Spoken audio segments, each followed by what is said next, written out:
Aqui nós já entraremos na escultura romana, né? Então nós vamos analisar o processo escultórico romano e ela é realizada nos edifícios públicos e privados e retratava pessoas e figuras importantes. Então a escultura romana aí, pessoal, ela tem essa intenção, né? A característica dela é retratar principalmente os imperadores romanos. Então, ela está relacionada, intimamente relacionada com a arquitetura, que ela servia como decoração e enriqueciam os grandes templos, palácios, igrejas, aquedutos através dos relevos escultóricos ou das esculturas propriamente ditas. Aqui nós temos a escultura, né, do pater, né, que era aquele líder da família, conforme nós falamos, pois não podemos esquecer que essa sociedade é uma sociedade patriarcal, e a arte na história, em sua maioria, né, foi algo para a elite da sociedade, para os mais ricos. Então, essa cultura da arte para os ricos, ela acontece desde o início lá, tirando o período rupestre, né? Mas quando nós entramos ali nos egípcios, essa arte já é uma arte para os ricos. Quem nunca ouviu falar que a arte é apenas para os ricos?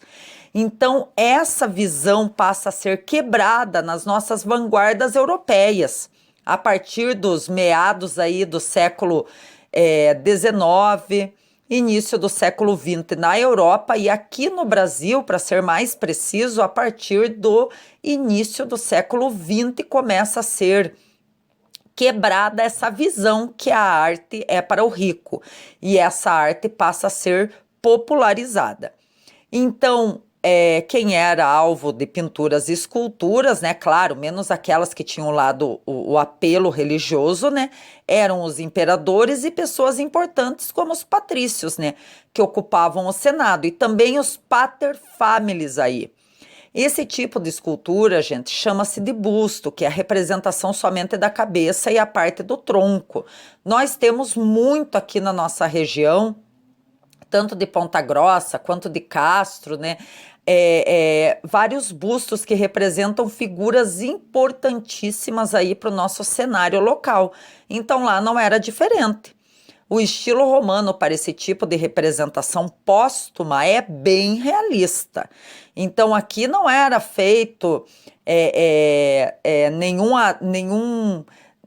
nenhuma alteração nas linhas, né, nessa figura ser representada, no sentido de representar fielmente como a pessoa era, sem nenhum tipo de filtro de Photoshop aí ou correção de beleza.